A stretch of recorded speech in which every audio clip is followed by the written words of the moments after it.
saat pagi hari ini, mari kita siapkan hati kita akan mulai ibadah kita. Kita akan berdoa terlebih dahulu.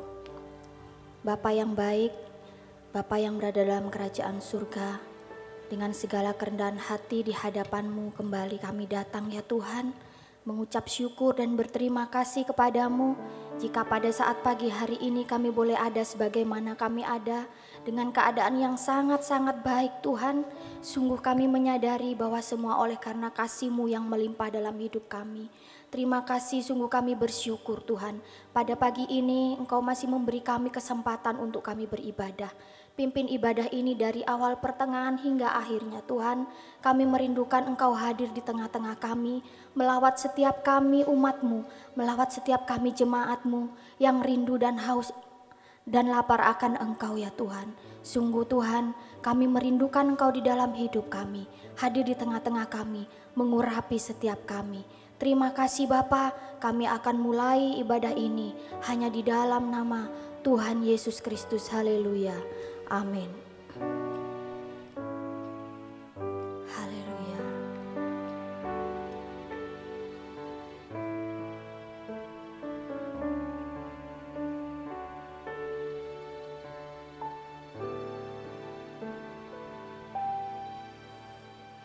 Ku mengasihimu,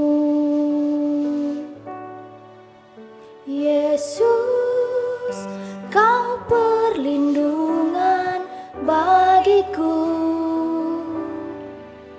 Kau beriku kelepasan, Kau beriku kemenangan. Ku bersyukur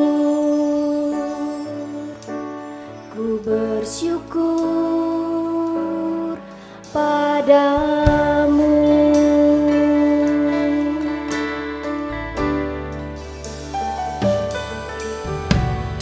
Ku mengasihimu,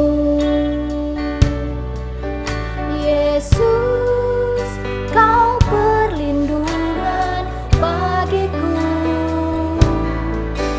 Kau beriku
Pada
kami memuji kebaikan-Mu Tuhan, yang tak pernah berhenti mengalir bagi setiap kami.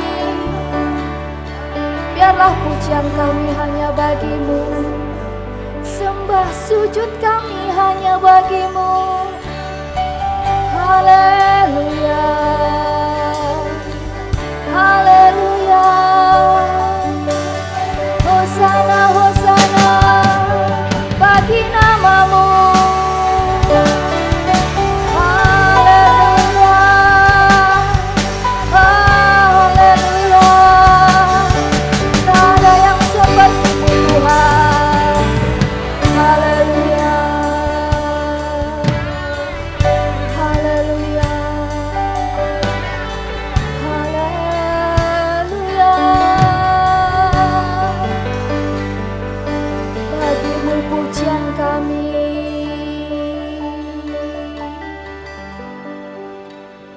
Bagi-Mu pujian, hormat, kemuliaan, Kaulah kebanggaan di dalam hidupku. Janji-Mu bersinar, buktikan Kau besar. Tiada yang seperti-Mu Yesus Tuhanku. Katakan bagi-Mu pujian. Mari saudara bangkit berdiri, katakan bagi-Mu pujian. Hormat, kemuliaan, Kaulah kebanggaan di dalam hidupku. Janji-Mu bersinar, buktikan Kau besar. Tiada yang seperti-Mu Yesus Tuhanku. Katakan lagi, bagi-Mu pujianku Tuhan. Bagi-Mu pujian, hormat, kemuliaan, Kaulah kebanggaan di dalam hidupku. Janji-Mu bersinar, buktikan Kau besar. Tiada yang seperti-Mu Yesus. Tiada yang seperti-Mu Yesus. Tiada yang seperti-Mu Yesus Tuhanku.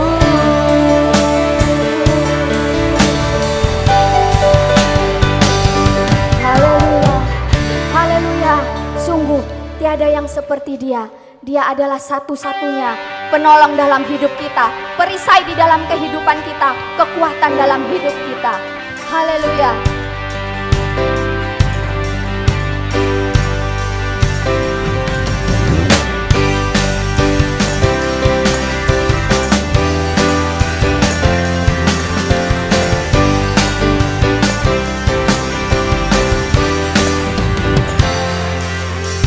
Ku diberi kuasa, Raja mulia, menaklukkan musuh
kuasa,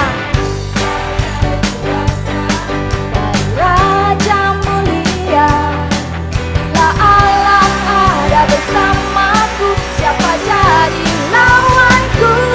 Katakan sekali lagi, ku diberi kuasa. Amin. Raja mulia, menaklukkan musuh di bawah kakiku. Ku pakai kuasa dari Raja mulia. Bila Allah ada bersamaku, siapa jadi lawanku? Sungguh besar Kau Tuhanku, Engkau perisai hidupku. Ku berdiri dengan iman, iman dalam Yesus Tuhan. Kau yang memberi kemenangan, ku bersorak merayakan. Terpujilah Engkau Raja segala raja. Sungguh besar Kau Tuhanku, Engkau perisai hidupku. Ku berdiri dengan iman, iman dalam Yesus Tuhan. Kau yang memberi kemenangan, ku bersorak merayakan. Terpujilah Engkau Raja segala raja. Terpujilah Engkau Raja.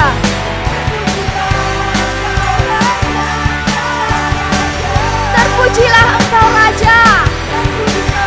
Engkau Raja segala raja.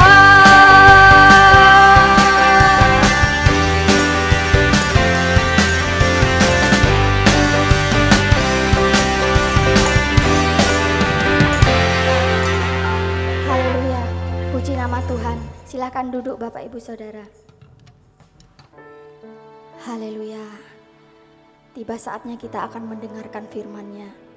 Tetaplah percaya bahwa Tuhan adalah perisai di dalam kehidupan kita. Apapun yang kita hadapi, masalah persoalan yang mungkin menghadang di depan kita, Tuhan adalah kekuatan kita. Dia kota benteng kita yang akan senantiasa hadir di dalam hidup kita. Terima kasih Tuhan.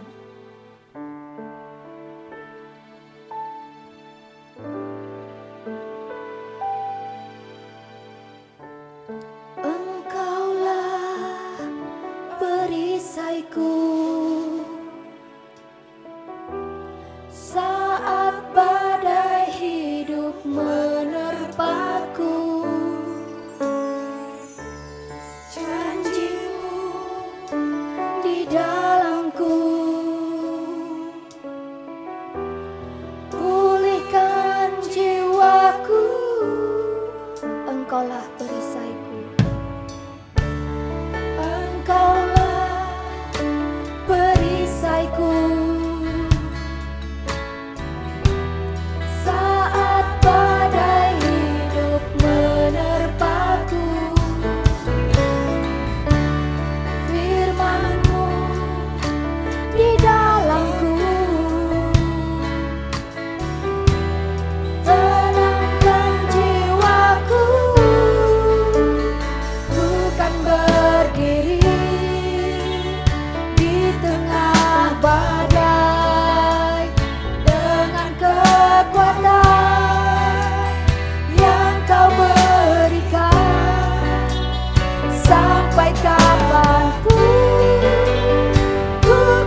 dengan iman, Engkaulah perisaiku Tuhan. Engkaulah perisaiku, benar Tuhan. Saat badai hidup menerpaku, janji-Mu di dalamku tenangkan jiwaku. Bukan berdiri di tengah badai dengan kekuatan yang Kau berikan. Sampai kapanpun bukan bertahan, karena Yesus selalu menopang. Bukan berdiri, saya serahkan kepada hamba-Nya, dengan kekuatan yang Kau berikan. Sampai kapanpun bukan bertahan, karena Yesus selalu menopang. Bukan berdiri di tengah badai dengan kekuatan yang Kau berikan. Sampai kapanpun bukan bertahan, karena Yesus selalu menopang. Karena Yesus selalu menopang. Karena Yesus selalu menopang.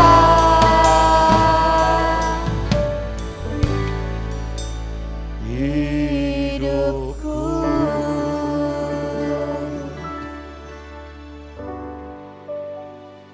Hari demi hari telah kami lewati sampai pagi hari ini, hari yang Kau masih percayakan bagi kami.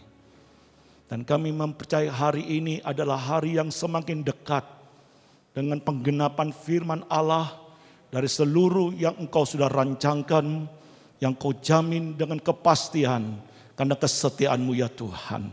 Biarlah hari-hari yang kami jalani oleh pertolongan Roh-Mu selalu membuat kami bergairah di tengah segala keadaan apapun, karena kami meyakini kesetiaan-Mu, Immanuel, Allah yang selalu beserta dengan kami. Pagi ini kembali Kau motivasi kami lagi, arahkan kami lagi kepada sasaran tujuan dari apa yang Kau kehendaki. Lewat firman Allah kami boleh belajar semakin mendalam, mengerti isi hati-Mu. Dan Tuhan tolong kami dengan segala roh pengertian, hikmat dan pewahyuan yang datang dari Allah Bapa di sorga, tercurah atas setiap kami semua dalam pengurapan-Mu, dapat memahami dan mengerti dengan benar. Dan oleh kekuatan Allah kami boleh melangkah mewujudkan semua itu, yang pada akhirnya sungguh kami berbahagia di dalamnya, dan kami boleh sungguh-sungguh boleh menceritakan perbuatan-perbuatan Tuhan yang besar. Kau di tengah-tengah kami, dan Engkau yang maha besar selalu senantiasa memberkati kami semua. Ini doa syukur kami kepadamu di dalam nama Yesus Tuhan. Kami sudah berdoa, mengucap syukur. Bersama-sama kita katakan amin. Tuhan memberkati kita semua. Shalom. Tuhan memberkati setiap kehadiran kita semua. Puji Tuhan. Saudara, ada satu hal saya berbicara kepada kita semua seperti yang Tuhan taruh di dalam hati saya. Hal-hal luar biasa ini yang akan terjadi. Dan kata akan itu akan berubah menjadi pasti terjadi. Tergantung sejauh mana kita memiliki respon, tanggapan di dalam firman Allah yang kita dengar dengan semakin menyerahkan diri secara penuh dalam kehendak Allah. Dan saya percaya Allah Roh Kudus adalah Allah yang tidak pernah berhenti bekerja, berkarya terus, dan salah satunya selalu memberikan motivasi dorongan, pengertian kepada kita semua untuk semakin hari hidup kita semakin dipacu dalam kehendak-Nya untuk kita boleh mencapai tujuannya yang Tuhan katakan bahwa segala rancangan yang Allah rancangkan tidak akan pernah ada yang gagal sebab Dia ada Tuhan yang berkuasa. Hari ini kita akan belajar saudaraku, hal-hal yang luar biasa apakah yang akan terjadi, yaitu di dalamnya membangun persatuan. Saudara, persatuan ini memiliki dampak yang tidak kecil, memiliki dampak yang luar biasa. Terinspirasi dari kebenaran firman Allah dari kitab Keluaran pasal 17 ayat ke-8 sampai ayat 16. Saudara bisa baca di layar LCD. Suatu perjalanan bangsa Israel yang sudah dipimpin oleh Allah sendiri dengan kuat kuasa yang luar biasa. Melewati Laut Teberau, melangkah berjalan terus sampai pada akhirnya mereka berjalan dihadang oleh bangsa Amalek. Bangsa Amalek ini saudaraku begitu perkasa, begitu kuat. Tidak dapat disamakan dengan bangsa-bangsa yang lain. Bagaimana bangsa Amalek ini sudah terlatih berperang dan mereka bergerombol. Dan mereka menghalangi laju perjalanan bangsa Israel menuju ke tujuan ilahi, ke tanah samawi sesuai yang disumpahkan kepada nenek moyang mereka, Abraham, Ishak dan Yakub. Semua sudah dipahami dengan benar oleh kita. Sudah tidak asing lagi bagi jiwa-jiwa yang sudah lama, kecuali jiwa baru mungkin. Mungkin pertama kali dengar atau dua kali, tapi bagi kita semua entah sudah berapa puluh ratus kali mendengar kisah ini. Tetapi saudaraku, saya waktu merenungkan ini, ada hal-hal yang akan terjadi secara luar biasa. Bahkan akan menjadi satu kepastian hal-hal yang luar biasa. Yaitu adalah bagaimana waktu kita membangun kebersamaan. Membangun suatu persatuan. Yang pertama saudaraku, kita membangun persatuan dengan Tuhan. Robohkan saudaraku tembok pemisah itu. Kerap kali Allah yang sudah merobohkan tembok pemisah itu, yang tertulis dalam kitab Efesus pasal 2. Melalui kehadiran Sang Mesias, Sang Firman telah menjadi manusia. Dan itu diwujudkan dengan kematiannya di atas kayu salib. Pada saat itulah dikatakan dalam kitab suci, tirai di dalam bait suci terbelah menjadi dua. Yang Yahudi tidak mungkin bisa menghampiri tempat ruangan Maha Kudus, tapi terbelah menjadi dua. Yang dulunya menjadi rahasia ilahi, apa yang ada di dalam ruangan Maha Kudus, penuh dengan Shekinah glory, penuh dengan kemuliaan Allah. Karena Allah bertahta di atas kerubium, Allah bertahta di atas tabut perjanjian sebagai lambang kehadiran Allah. Sehingga kehadiran Allah bukan cuma sekedar sebuah misteri yang diyakini hadir di tengah-tengah orang percaya. Tapi kehadiran Allah bukan lagi menjadi suatu misteri dalam kehadiran Allah, tapi menjadi suatu hal yang real, yang nyata, yang dapat lihat betapa takjubnya, betapa luar biasanya kebesaran Allah Abraham, Allah Ishak, Allah Yakub di tengah-tengah umatnya Israel yang sangat dikasih oleh Allah sendiri. Dan itu sudah menunjukkan bagaimana saudaraku, Allah telah membuka akses untuk adanya persatuan dengan Bapa di sorga. Yang dahulunya sangat tidak mungkin bisa terjadi. Dengan segala upaya manusia, dengan segala amal saleh manusia, dengan segala apapun yang dikerjakan manusia, tidak mungkin. Semua ini bukan pekerjaan manusia, tapi pekerjaan Allah, dan Allah sudah memulai dan merintisnya. Dan sekarang Allah menginginkan kepada kita untuk membangun yang namanya persatuan dengan Bapa di sorga. Nah, kerap kali pula lah kita kurang meresponi. Kerap kali kita lah yang kerap kali kurang menanggapi. Masih membangun tembok-tembok pemisah yang Allah mengendaki tembok-tembok pemisah itu diruntuhkan agar keberadaan kesatuan antara Allah dan umatnya itu menjadi real. Dalam suratnya Paulus kepada jemaat di Korintus 1 Korintus 6 ayat 16-17 dikatakan, tidak tahukah kamu bahwa siapa yang mengikat dirinya dengan perempuan cabul menjadi satu tubuh dengan dia. Sebab demikianlah kata nas, keduanya akan menjadi satu daging. Ayat 17 dikatakan, tapi siapa yang mengikat dirinya pada Tuhan menjadi satu roh dengan dia. Ini digambarkan hubungan antara Kristus dengan jemaat yang dikatakan di dalam kitab Efesus. Rahasia ini besar. Bukan cuma sekedar suatu keberadaan hidup kesatuan yang terjadi dalam sebuah pernikahan. Dua menjadi satu. Dan digambarkan pula kalau seseorang melacurkan dirinya dengan perempuan sundal.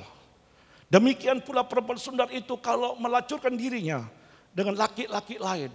Dikatakan dalam kitab Nas, mereka menjadi satu daging. Kalau kita sudah mengikat diri dengan Tuhan dalam satu bentuk keberadaan kehidupan yang dibangun dan komitmen,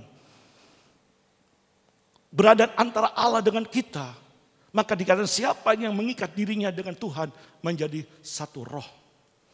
Bagaimana Musa membangun dirinya dengan Tuhan yang dia sembah tanpa ada tembok pemisah. Dikatakan dalam kitab Bilangan pasal 12 ayat 3. Allah memberikan kesaksian tentang Musa, seorang yang sangat lembut. Dikatakan bukan seorang yang lembut hatinya, tapi sangat lembut hatinya, lebih dari setiap manusia yang lain. Pengertian sangat lembut itu bukan oleh karena hanya omongannya yang lembut. Pengertian sangat lembut itu bukan tidak bisa marah. Bisa, tercatat kok Musa pernah marah. Dan amarahnya itu ia boleh dikatakan manusiawi. Karena ulah juga orang Israel. Dan Musa bukan tipe orang pemarah. Tetapi dia bisa marah. Tetapi dia tidak pernah dendam dengan semua yang terjadi. Nah, dikatakan Musa itu seorang yang sangat lembut. Pengertian lembut itu saudaraku memiliki sikap keberadaan yang digambarkan kerendahan hati. Dan kerendahan hati ini digambarkan orang yang mudah diajar. Yang tidak pernah mengeraskan hatinya. Yang senantiasa ada suatu pengharapan ketergantungan sepenuhnya kepada Allah. Nah, pengertian inilah saudaraku, maka pada waktu Musa mengangkat tangan, hal-hal yang luar biasa itu terjadi. Karena tergabungnya satu kesatuan antara Allah dengan umatnya, antara umatnya dengan Allahnya. Dan suatu kesatuan yang terjadi ini menghasilkan hal-hal yang begitu luar biasa. Nyata begitu Musa mengangkat tangan, kekuatan Amalek itu tidak ada arti apa-apa. Secara matematika, secara hitungan logika, kekuatan apa yang akan diandalkan oleh Musa bersama dengan tentaranya yang dipimpin oleh Yosua waktu itu? Tidak sebanding dengan kekuatan Amalek. Tetapi fakta berbicara, kekuatan Amalek yang begitu besar, mungkin berkali-kali lipat dari kekuatannya. Secara hitungan, secara logika, secara matematika, pastilah Israel kalah. Tetapi Israel mengalami kemenangan. Karena hal-hal yang luar biasa terjadi. Kebesaran Allah. Sampai dengan panji-panjinya ada di atasku. Kalau sudah baca dalam kitab Keluaran. Pasal 17 ayat 8 sampai 16. Bicara panji-panjian di atasku itu. Bicara kebesaran Allah. Kedahsyatan Allah hadir nyata di tengah-tengah kehidupan yang sedang terjadi dalam perjalanan orang Israel yang sedang dihadang oleh orang-orang Amalek dalam suatu peperangan, sekali lagi yang secara logika pasti kalah lah, tetapi bangsa Israel berkemenangan. Ini terjadi saudaraku karena membangun suatu persekutuan dengan Tuhan. Membangun suatu kesatuan dengan Tuhan. Tembok pemisah diruntuhkan melalui sikap hati yang lembut. Yang mau diajar firman Tuhan. Banyak kali kita berdoa. Minta mujizat kuasa Tuhan, yes. Tapi berapa banyak kali kita melecehkan firman-Nya. Berapa banyak kali kita tidak pernah melembutkan hati kita. Berapa banyak kali kita memasang diri dengan kebebalan, kekerasan hati, ketegar-tekuan. Mau jalan sendiri, tidak bisa saudaraku. Allah punya konsep. Iman yang dikaruniakan oleh Tuhan bukan berarti menjadikan Tuhan itu di bawah kehendak saudara. Tapi iman yang Tuhan karuniakan pada saudara untuk mempercayai siapa Tuhan. Plus iman yang bersedia untuk dipimpin oleh Allah. Iman yang bersedia untuk berada dalam otoritas Allah. Yang tentunya iman yang demikian bergantung dan berharap kepada Allah. Akan kebesaran, kuasa, kesanggupan Allah. Nah, di sini saudaraku, satu kelembutan yang harus memenai dalam hidup kita dengan lain kata tembok pemisah itu harus dirobohkan. Sebagaimana Kristus sudah merobohkan tembok pemisah, tirai itu terbelah menjadi dua, saudara juga harus merobohkan tembok pemisah, yaitu kedagingan kita. Maka di dalam kitab Yesaya pasal 59, ayat yang pertama kedua, Tuhan ngomong, kalau terjemahan bebas, apa sih yang sukar bagiku? Apa sih yang sulit bagiku? Coba kau katakan kepadaku, apa yang sulit? Nggak ada kata Tuhan.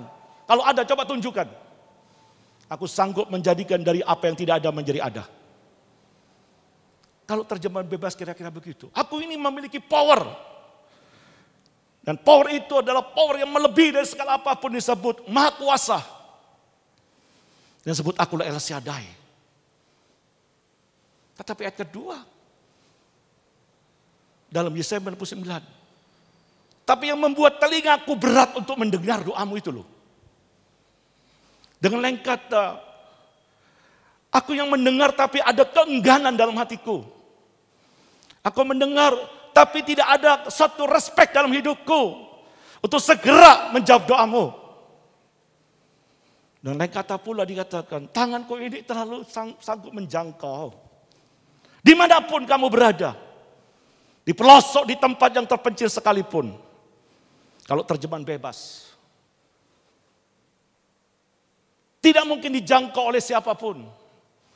Mungkin tidak bisa dijangkau oleh majelis gereja. Mungkin tidak bisa dijangkau oleh tua-tua gereja. Mungkin tidak bisa dijangkau oleh gembala jemaat. Seperti saat ini zaman pandemi, sangat sulit untuk bisa menjangkau kalau orang masuk rumah sakit. Karena semua itu sangat dibatasi. Apatah lagi usia saya sudah 65, bulan depan sudah 65. Saya merasa fisik saya sudah semakin merosot. Tapi dibebani dengan begitu banyak beban. Yang kadang-kala rasa capek itu membuat tensi naik. Padahal kondisi yang sedemikian sangat rentan sekali. Untuk saya sedang berhadapan dengan apa yang namanya pandemi ini. Belum lagi saya memiliki penyakit bawahan yang ada diabetesnya. Walaupun tidak terlalu tinggi. Saya harus betul-betul ketat, disiplin dalam mengonsumsi makanan. Tapi satu sisi saya juga harus memperkuat imun saya dengan istirahat yang cukup, dengan minum vitamin. Terlebih-lebih saya juga harus mengatur banyak waktu duduk di kaki Tuhan. Satu sisi yang lain saya harus banyak belajar, mendengar suara Tuhan, apa yang Tuhan ingin sampaikan. Satu sisi harus juga banyak belajar untuk memperdalam wawasan saya tentang kebenaran firman Allah. Karena firman Allah itu bukan suatu kebenaran yang baku, yang akan berkembang terus. Yang dikatakan hal-hal yang dulu menjadi rahasia, akan semua tersingkapkan melalui jalannya waktu, sampai semuanya transparan. Sehingga kita mengenal Kristus tidak lagi secara samar-samar. Tapi kita mengenal Dia, bertumbuh dalam pengetahuan tentang anak Allah secara benar. Itu proses untuk belajar. Belum lagi menghadapi permasalahan-permasalahan jemaat satu persatu. Tanpa mengenal waktu, bagaimanapun juga harus terlayani. Itulah kondisi keadaan yang sedang dihadapi. Dan Tuhan ngomong di tempat di mana tidak bisa terjangkau. Aku mampu menjangkau. Tanganku ini tidak terlalu pendek untuk mengulurkannya, menjamah, menolong kamu. Terjemahan bebasnya kira-kira begitu. Apa yang dapat membuat diriku tersekat-sekat dengan kamu? Apa yang membuat diriku ini terhalang? Kata Tuhan, tidak ada. Tetapi yang membuat aku terpisah dari kamu. Tanganku ini yang seharusnya dapat menjangkau itu, tidak bisa menjangkau. Yang seharusnya aku ada kemauan, sekarang tidak ada. Keengganan-keenggananlah yang telah menutup derap langkah Tuhan untuk datang kepada Tuhan. Padahal Tuhan rindu loh. Seperti yang dikatakan di dalam kitab Bilangan pasal 6, 24-27. Tuhan memberkatimu. Suatu pernyataan yang Tuhan katakan kepada imam untuk memberkati umatnya. Meletakkan nama yang kudus atas umatnya. Yang berkata dalam Bilangan 6, Tuhan memberkatimu. Tuhan melindungimu. Tuhan menghadapkan wajahnya kepadamu. Dan memberi kau kasih karunia. Oh, Tuhan kepingin terus menampilkan wajahnya dan terarah kepada kita. Nah, dikatakan lebih lanjut dalam Bilangan pasal 6. Tuhan menyinari dengan wajahnya atas setiap kita. Dan memberi kita penuh damai sejahtera. Tapi kali ini Tuhan memalingkan wajahnya. Tuhan mengerti manusia itu lemah. Tuhan mengerti manusia itu tidak sempurna. Tapi unsur kekerasan hati yang tidak pernah lembut di hadapan Tuhan. Yang kerap kali terus menolak firman Allah. Dalam kitab Bilangan pasal 14 ayat 2 pernah berkata, telah 10 kali mereka menolak aku. Seperti yang mereka katakan, kata Tuhan. Itu akan kuperbuat bagi mereka. Tuhan ada Tuhan yang tidak mau dilecehkan. Dia senang menyatakan hal-hal yang dahsyat luar biasa ada di atas kita. Supaya olehnya dan lewat semuanya nama Tuhan dipermuliakan melalui kita dan di dalam kita. Seperti peristiwa perjalanan bangsa Israel itu menggema. Kalau sudah baca di dalam 1 Samuel pasal 4, orang Filistin ketakutan. Waktu mendengar tabut Allah dipikul, dibawa oleh orang Israel ada di tengah-tengah medan pertempuran. Peristiwa itu begitu dahsyat. Begitu luar biasa menggema. Dahsyatnya Allah Abraham, Allah Ishak, Allah Yakub. Dahsyatnya Tuhan kita Yesus Kristus yang tidak pernah berubah sampai selama-lamanya. Dan apa yang dikatakan saudaraku? Aku terpaksa memalingkan wajahku. Karena apa? Kita tidak pernah melembutkan hati. Musa seorang yang lembut hatinya. Pada saat dia datang berdoa. Hati Allah bergetar. Saya berdoa Tuhan tadi pagi. Apakah waktu saya datang kepadamu hatimu bergetar karena kehadiranku? Ataukah engkau memalingkan wajahmu dari aku ya Tuhan? Saya merenungkan, saya mengamati derap langkah saya. Belum lagi saya harus belajar dengan begitu banyak peristiwa yang melalui dunia medsos sekarang, pelayanan online. Saya harus belajar juga. Banyak mendengar khotbah-khotbah hamba Tuhan. Di samping saya juga mendengar khotbah saya sendiri. Tadi malam saya mendengarkan khotbah saya sendiri lagi. Saya mendengarkan lagi. Saya mengamatinya. Saya kadang-kadang juga memberi waktu untuk mendengarkan khotbah-khotbah hamba Tuhan yang lainnya. Karena bagaimanapun saya penuh kekurangan, saya perlu belajar dan saling belajar, saling melengkapi. Karena tidak ada yang hebat, semua karena kasih karunia Tuhan. Dan semua karena Tuhan kita hebat manakala waktu kita bersatu. Itu sebabnya dikatakan dalam Roma 8, ayat 7 dan 8 dikatakan, kalau kamu hidup dalam kehendak daging, kamu tidak didapati berkenan kepada Allah, plus kamu telah membangun suatu permusuhan dengan Tuhan. Galatia 5 ayat 19-20. Tertera begitu jelas. Kalau sudah baca di dalam 1 Korintus pasal 9. Hal-hal demikian akan menghalangi kita untuk masuk dalam kerajaan surga. Itu sebabnya Yesus pernah berkata dalam Lukas 9 ayat 23. Dikatakan di sana, pikulah salib dan sangkalah dirimu dan ikutlah aku setiap hari. Dengan lain kata kita pikul salib, sangkal diri setiap hari. Dan dikatakan lebih lanjut di sana, siapa yang kehilangan nyawa oleh karena aku, dia akan mendapat nyawa. Tapi siapa yang memelihara nyawa, dia akan kehilangan nyawa. Kalau kita tetap mempertahankan eksistensi kita, kekerasan hati kita, gengsi laku, dan lain sebagainya, kita akan kehilangan nyawa. Kita tidak akan melihat hal-hal yang dahsyat terjadi. Doa diserukan. Hofni dan Pinehas, anak-anak Imam Eli, wah luar biasa. Kalau song leader pujiannya, gegap gempita. Bergetar suara pujian itu. Tapi tidak ngefek di hadapan Tuhan. Kenapa? Karena mereka membangun tembok pemisah. Kepada Gideon Tuhan berkata, robohkan tembok pemisah itu. Robohkan itu mesbah-mesbah Baal. Secara hitungan matematika, tidak mungkin lagi dia bisa kalahkan bangsa Midian. 32.000 aja masih diperhitungkan, masih dipertanyakan. Apalagi cuma hanya 1 orang, apalagi 300 orang. Tidak mungkin. Tapi di dalam kesatuan itu ada roh Tuhan.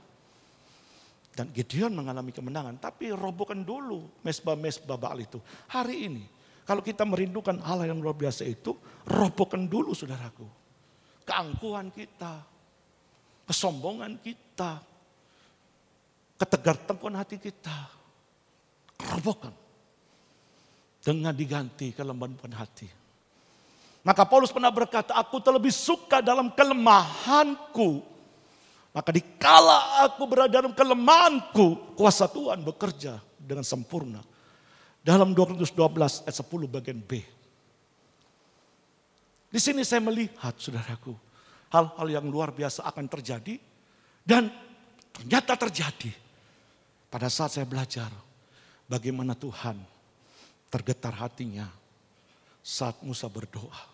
Saya tidak tahu isi doanya karena tidak tertulis.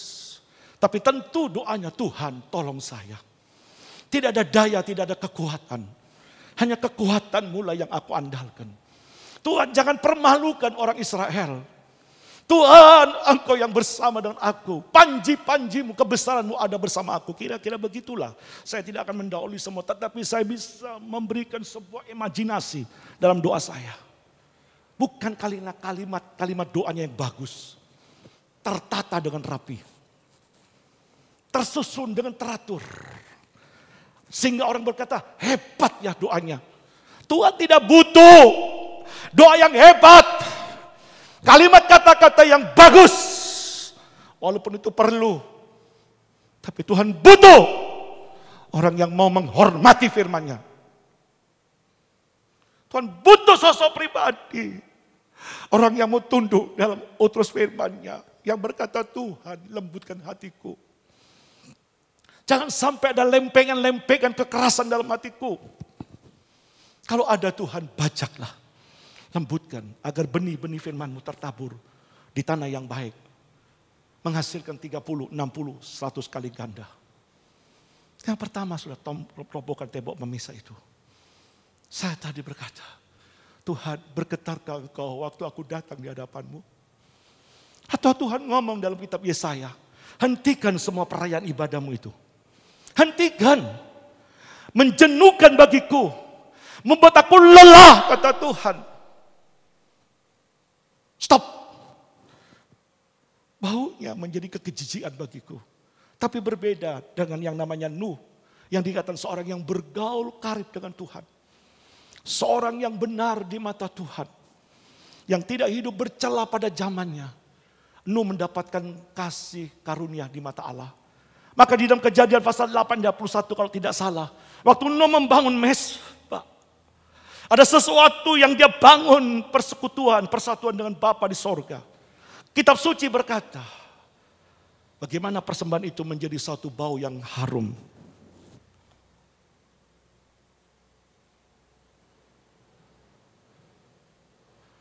Ketika Tuhan mencium persembahan yang harum itu, berfirman Tuhan dalam hatinya, tercium bau yang harum.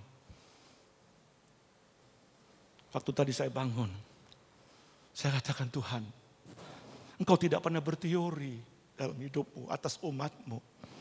Kami yang kerap kali berteori. Kami yang kerap kali Tuhan yang tidak pernah mewujudkan keseriusan pengirian kami kepadamu. Hari ini kita mendengar firman Tuhan, Tuhan memberikan motivasi. Dia ingin bergerak di tengah-tengah kita untuk membedakan siapa dia dengan Allah-Allah yang lain. Sehingga kita tidak jago kandang hanya di sekitar wilayah kita. Tiada Allah seperti dia. Tapi di luar kita tidak mampu mewujudkan itu. Allah menghendaki kebesaran Allah itu tidak hanya ada ruang kota yang kecil. Tapi sampai di bagian yang lain. Sampai bagian atas, sampai bagian bumi. Dia besar. Yang dikatakan dari terbitnya matahari sampai terbenamnya. Biar dia yang dipuji, yang hanya dibesarkan. Dan saya katakan, Tuhan, apa yang dikatakan hal-hal ini akan terjadi, akan diubah menjadi kepastian. Manakala kita membangun diri dalam kesatuan tanpa ada lagi tembok pemisah di antara kita. Dan di dalam keberadaan kita membangun tembok-tembok yang tidak lagi menjadi pemisah diruntuhkan. Ada dua hal secara garis besar. Yang pertama, saudaraku, sementara kita lagi menghadapi hantaman itu, yang seharusnya saudara terpukul mundur. Mundur kita. Tetapi ini saudaraku minimal tetap bisa tegak berdiri. Seperti bangunan saudaraku, yang dibangun dihantam saudaraku banjir, bandang. Ada hujan angin kencang dalam Matius pasal 7 ayat 24-7 dikatakan. Mungkin bukan hanya gelombang angin kecil atau besar. Kemarin saya bicara Bisuki, mungkin ada tsunami yang diprediksikan, yang dikhawatirkan terjadi di Pulau Jawa Selatan. Yang lebih besar kemampuannya dari tsunami yang pernah terjadi tahun 96 yang ada di Aceh. 96-94 itu. Ada di Aceh. Ini 20 meter jangkauannya sekian lebih jauh. Mungkin kita akan menghadapi suatu kekuatan. Bagian kekuatan tsunami. Kekuatan siapa yang dapat bertahan itu? Tetapi saudaraku, orang yang hidup bergaul dengan Allah. Yang merobohkan tembok pemisah. Yang mengikat diri dengan Tuhan menjadi satu roh. Dikatakan saudaraku dia tetap berdiri. Dikatakan dalam kitab Yesaya pasal 40-31. Orang yang menanti dengan Tuhan akan diperbarui kekuatannya. Seperti kekuatan saya burung Raja Wali. Yang berjalan dan berlari tidak pernah letih dan lesu. Dan ini pula yang dikatakan oleh kitab Filipi pasal 4:13. Oleh pengakuan Paulus yang sudah menjadi suatu ayat emas bagi semua orang percaya. Yang mengatakan dia memberi kekuatan kepadaku. Yang membuat aku sanggup menanggung segala perkara di dalam dia yang memberikan kekuatan kepadaku. Dan ini pula yang dikatakan dalam Kolose 1 ayat 11. Dikuatkan. Kolose 1 ayat 11. Dikuatkan dengan segala kekuatan kuasa kemuliaannya. Saya baca berulang kali dikuatkan. Dengan segala kekuatan kuasa kemuliaannya. Untuk membuat kita semua mampu menanggung semua dengan tekun dan sabar dalam menanti waktu Tuhan yang tidak pernah berlambat. Yang bagian pertama saudaraku, kita bangun pagi belum selesai persoalan. Kita bangun pagi mungkin bertambah persoalannya. Kita bangun pagi saudaraku, terjadi multi kelipatan. Tetapi tidak membuat kita stres. Tidak membuat kita tawar hati. Tidak membuat kita menjadi lemah. Tetap ada sukacita. Kekuatan apa? Kekuatan yang dari Tuhan. Tak kala kita bersekutu. Orang yang menanti-nantikan Tuhan seperti kekuatan sayap burung Raja Wali. Kita nyanyikan dengan terbang tinggi. Di tengah badai yang lagi menerpa. Bagian yang kedua saudaraku. Bisa terjadi. Begitu kita buka mata. Inilah hari yang Tuhan beri kemenangan itu. Yang dikatakan dalam 2 ayat 14. Mengucap syukur kepada Allah yang selalu membawa kami. Di dalam jalan kemenangannya. yang di dalam Mazmur 27. Sekarang aku tahu bahwa dia memberi urapan dan kemenangan kepada orang yang dikasihnya. Mungkin hari ini kita belum, tapi kita diberi kekuatan. Mungkin esok kita bangun pagi. Itulah waktu Tuhan. Dan kita bisa melihat luar biasa. Sekat kita waktu angkat tangan lagi. Kemenangan dari Tuhan terjadi. Bagian yang kedua, saudaraku. Sadarlah ada titik-titik kelemahan dalam setiap kita. Musa menjadi letih. Menunjukkan itu manusia. Yesus juga pernah diliputi satu keletihan. Bahkan rasa takut yang begitu mendalam. Sampai dia lebih sungguh-sungguh berdoa. Dan meneteslah peluhnya seperti darah pada waktu dia bergumul di Taman Getsemani. Itu menunjukkan kemanusiaannya. Musa bagaimanapun juga manusia yang bisa menjadi letih. Tapi di tengah-tengah keletihan itu ada titik-titik kelemahan. Kalau sudah baca coba di dalam Ulangan pasal yang ke-25 ayat 17-19 saya akan bacakan ini. Ingatlah apa yang dilakukan orang Amalek kepadamu pada waktu perjalananmu keluar dari Mesir. Bahwa engkau didatangi mereka di jalan, sama seperti yang tertulis dalam Keluaran 17. Dan semua orang lemah pada barisan belakangmu dihantam mereka. Mereka di sini orang Amalek. Sedang engkau lelah dan lesu. Mereka tidak takut akan Allah. Orang-orang Amalek tidak takut dengan Tuhan. Ada banyak orang pintar gunakan ayat-ayat firman Tuhan. Bahkan menjadikan komoditi. Memakai jubah-jubah keagamaan. Tapi sebetulnya mereka tidak takut dengan Allah. Dari perbuatannya, dari buahnya kita dapat mengenal. Orang ini takut dengan Tuhan atau tidak. Dan orang-orang Amalek ini tidak takut dengan Tuhan. Tidak percaya dengan Tuhan sebetulnya. Kalau mereka itu percaya dengan Tuhan, tidak mungkin begitu. Itu menunjukkan mereka tidak percaya. Dalam Titus dikatakan, mulutnya mengaku mengenal aku. Dalam Titus 2:16. Tetapi perbuatannya menyangkal aku. Dikatakan saudaraku bagaimana orang-orang Amalek ini menyerang orang-orang pada bagian belakang mereka. Dikondisikan orang-orang Israel lemah. Dikondisikan orang Israel itu lelah dan lesu. Inilah keberadaan gereja. Ini keadaan saudara dan saya. Ada titik-titik kelemahan. Tidak ada yang the best. Ada titik kelemahan. Saya juga punya titik-titik kelemahan. Dan itu akan diserang. Dan itu akan menjadikan pintu gerbang untuk musuh, untuk menghancurkan saya. Dikatakan dalam Keluaran 17, Musa menjadi letih. Kadangkala saya juga letih. Kadangkala saya berkata, Tuhan, aku capek Tuhan. Tapi saya tidak boleh capek. Saya tidak boleh lelah, saya tidak boleh letih. Saya harus tegar. Saya harus bangunkan iman saya lagi. Seperti Tuhan ngomong pada Elia, makan kamu, minum itu. Tidur lagi dia, minta mati lagi. Makan lagi, minum lagi. Oleh karena makanan itu Elia dibuat mampu berjalan dalam kekuatan Allah. Sampai ke gunung Horeb Tuhan. Sampai ke gunung Tuhan. Saya katakan Tuhan, itu kekuatan dari Tuhan. Tapi juga terjadi kekuatan di antara kita. Membangun persamaan, betapa elok dan manisnya. Pada waktu aku melihat saudara bersaudara duduk dengan rukun. Maka dikatakan dalam Mazmur 133. Ada minyak urapan yang mengalir dari kepala jangkuk ke jubah dan jubahnya mengalir. Di sana akan mengalir embun yang dari Bukit Hermon ke Bukit Sion. Dan diperintahkan dengan berkat Tuhan sampai selama-lamanya.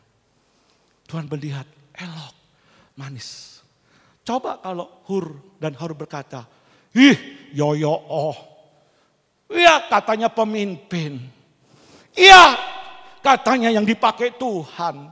Wih, segudang caci maki, hujatan, telontarkan. Maka di dalam Galatia 5:15, berawas-awaslah. Jangan kamu saling menggigit, jangan saling kamu menelan. Supaya jangan sampai kamu saling membinasakan. Tapi mereka tahu, kita ciptakan keelokan di mata Tuhan. Tanpa harus berkata, aku lebih hebat dari Musa. Musa lebih hebat dari Harun. Aku lebih hebat dari Hur. Aku lebih hebat dari yang lainnya. Kita tidak ada yang hebat. Kita hebat pada waktu kita bergandengan tangan. Amin, saudaraku. Tidak ada yang hebat suami itu. Bahkan dikatakan sukses seorang laki-laki. Ada wanita di belakangnya. Dan jangan berkata, oh karena aku menjadi penolong, maka aku lebih hebat dari suami. Tidak. Karena istri tidak pernah diangkat untuk jadi kepala oleh Tuhan. Amin. Semua saling melengkapi. Dan pada waktu Musa ditopang, dia tidak merasa gengsi. Waktu mungkin diberikan nasihat teguran buat saya tidak pernah merasa gengsi. Saya tidak berkata, ini mengusik orang yang diurap ini. Tidak. Pernah saudara dengar begitu? Saya akan berkata terima kasih. Saya akan ubah. Karena itu membawa kebaikan bagi saya. Asal orang yang mengkritik itu bukan mencari dan ingin menjatuhkan saya. Karena saya tahu apa motivasinya. Saya terima dengan segala hal. Dengan segala kerendahan hati. Saling menopang. Saling menguatkan. Maka waktu Allah melihat itu, Tuhan tidak basa-basi. Minyak urapan itu turun. Embun dari Hermon mengalir ke Bukit Sion. Diperintahkan berkat untuk selama-lamanya. Berkat di sini bukan cuma ake duwe. Jangan terus semua bicara duit lah. Terlalu kecil itu bagi Tuhan. Tapi berkat-berkat yang besar. Kalau Tuhan izinkan nanti minggu depan saya akan bicara berkat yang sempurna. Apa sih berkat yang sempurna itu? Jangan sampai jemaat termateri hanya uang. Sangat-sangat naib. Walaupun Tuhan memberkatinya. Minggu depan saya akan berbicara kalau Tuhan izinkan berkat yang sempurna. Apa yang terjadi? Luar biasa. Orang Amalek tergulung habis saudaraku. Dan di dalam kitab Yosua 17. Maka Yosua mengalahkan orang Amalek dengan mata pedangnya. Seolah-olah yang hebat itu Yosua. Seolah yang dahsyat itu Yosua. Tetapi tidak pernah merasa iri hati. Oh, gereja itu maju karena si A. Karena pujiannya. Ya khotbahnya biasa-biasa Pak Samuel. Tidak perlu sakit hati. Katakan terima kasih kau pakai saudaraku yang lain. Saudara yang dikasih Tuhan. Gereja harus membangun kesatuan. Di dalamnya dalam kitab Sefanya pasal 39. Bahu-membahu. Di dalam Galatia 6 kedua, bertolong-tolonglah kamu menanggung bebanmu sendiri. Karena demikianlah kamu menghukum Kristus. Jangan hanya berorientasi pada diri sendiri. Jadilah orang juga menolong orang lain. Mungkin bagian ini aku tidak bisa menolong. Tapi bagian yang lain aku bisa menolong. Bagaimana di dalam Roma pasal yang pertama. Coba saudara baca. Roma pasal yang pertama.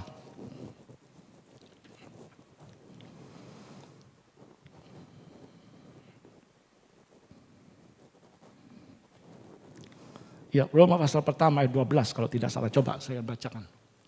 Yaitu supaya aku ada di antara kamu dan turut terhibur oleh iman kita bersama.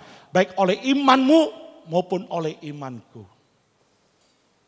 Sehingga Paulus berkata, aku ada di tengah-tengah kamu turut terhibur bersama.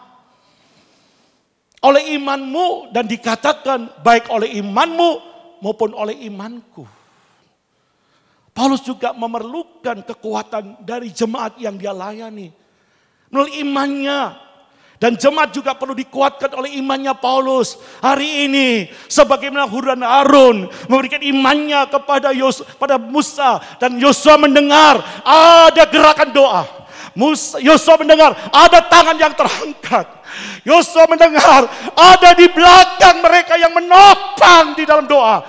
Maka saya percaya kalau ini terjadi di antara kita saudaraku. Saya percaya tidak hanya berhenti pada sebuah kisah. Akan terulang lagi saudaraku. Perkara-perkara demikian akan terulang manifestasi Roh Kudus bekerja di tengah-tengah kita. Kekuatan Amalek apapun yang menghadang gereja. Sekalipun gereja dipandang saat ini lemah. Bangkit pada saat kita mau bersatu. Tidak lagi ada yang berkata, aku megacet. Aku yang paling besar. Aku yang paling pintar. Aku yang paling hebat doktrinku. Semua runtuh di hadapan Tuhan. Katakan Tuhan, aku satu tubuh di dalam Tuhan. Stop saling mencelah. Stop saling mencaci. Stop saling menghujat. Stop saling menjelekkan. Tanpa sadar, jelek-jelek. Gue yang paling hebat. Tanpa sadar, semua masuk dalam tipuan-tipuan kuasa kegelapan. Musa juga tidak merasa gengsi. Apa yang terjadi? Amalek dikalahkan. Di tengah-tengah titik kelemahan yang diserang itu, ditutup oleh Hur, ditutup oleh Harun. Dan kelemahan titik-titik Harun ditutup oleh Musa. Di tengah-tengah titik-titik kelemahan saya ditutup oleh iman saudara. Saya katakan amin. Di tengah-tengah kelemahan saudara pun ditutup oleh iman kita bersama. Sehingga pada akhirnya kita bisa berkata bersama Tuhan, kita lakukan perkara-perkara besar. Bagian yang ketiga terakhir. Maunya ngomong terus saya ini saudaraku. Bagian yang terakhir saudaraku adalah kehidupan yang melangkah punya visi bersama. Kepentingannya satu. Kepentingan Yosua sama dengan kepentingan Musa. Kepentingan Musa sama dengan kepentingan Harun dan Harun yang mewakili orang Israel. Dan kepentingan itu semua sama dengan orang Israel secara umum. Dan kepentingan Israel secara umum sama dengan kepentingan Tuhan. Maka di dalam Amos pasal 3 berkata, berjalankan dua orang bersama-sama jikalau berjanji. Kita harus punya warna sendiri. Gereja sedang dipimpin bergerak masuk kepada tujuan Allah. Seperti bangsa Israel bergerak dipimpin masuk dalam tujuan Allah ke tanah samawi.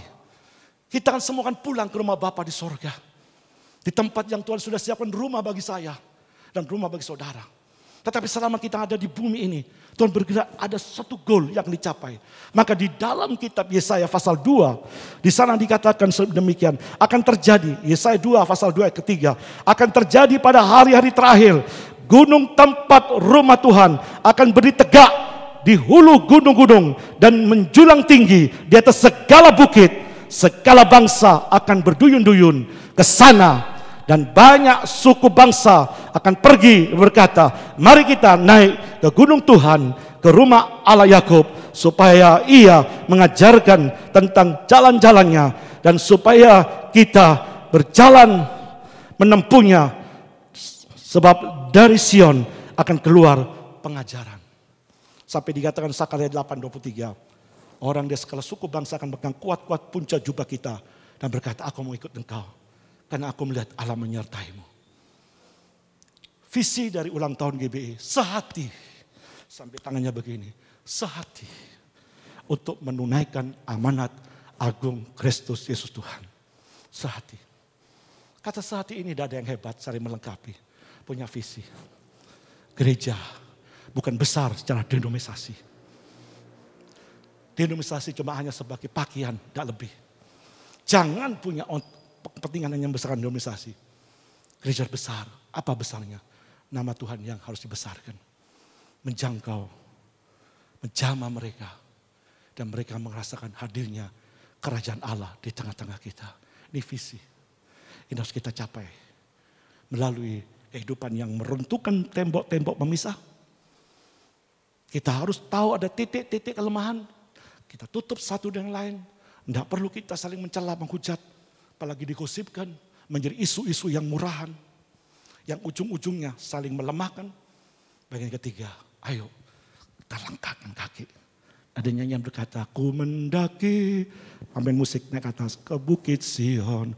Ku jalani bergandeng tangan. Kita jalani bersama-sama. Kita bangkit berdiri bersama-sama saudaraku. Hal-hal ini yang luar biasa akan terjadi. Hal-hal ini yang luar biasa akan terjadi. Dan pasti terjadi pada saat kita merobohkan tembok pemisah. Kita bangun dengan kelembutan di hadapan Tuhan. Pada saat kita mau hidup di dalam kesatuan, saling menopang. Melangkah dengan visi yang sama. Oke. Ku yakin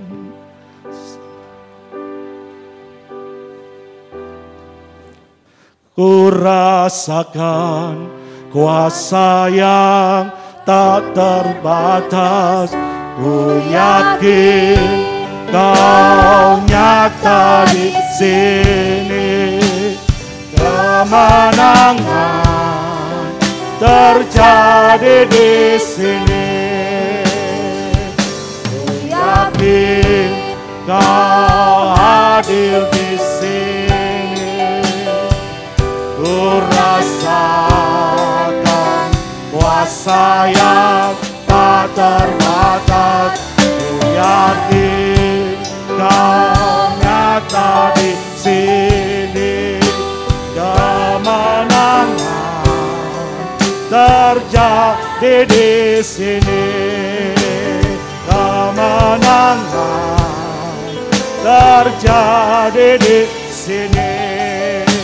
Kemenangan terjadi di sini.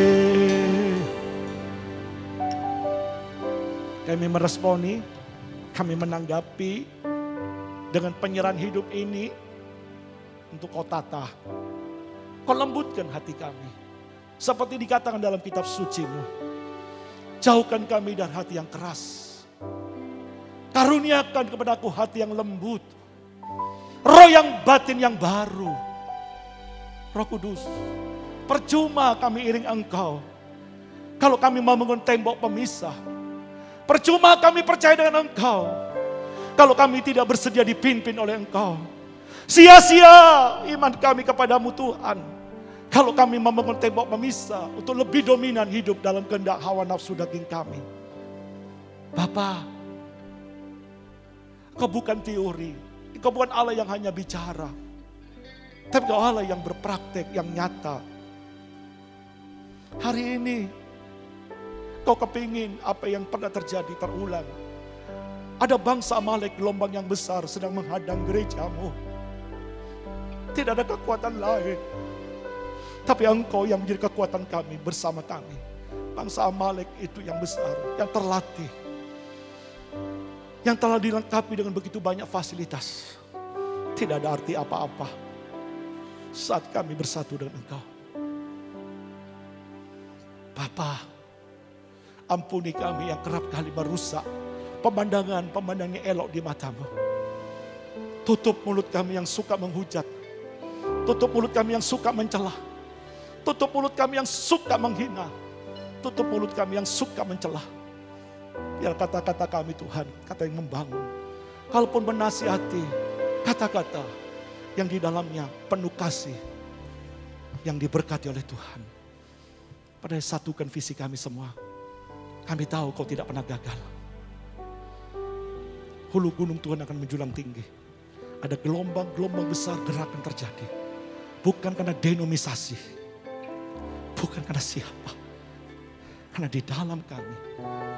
Olehku aku menghibur iman orang lain. Oleh orang lain menghibur imanku. Terjadi di antara kami ya Tuhan. Materaikan firman-Mu atas setiap kami. Dengan segala keterbatasan waktu Roh Kudus berbicara lebih lanjut. Terangi atas setiap kami semua. Di dalam nama Tuhan Yesus Kristus. Kami sudah berdoa mengucap syukur. Bersama kita katakan amin. Silakan duduk Bapak Ibu. Kita siapkan hati memberikan persembahan.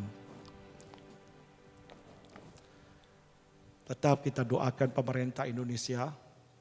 Agar mampu menghadapi begitu banyak gejolak yang terjadi.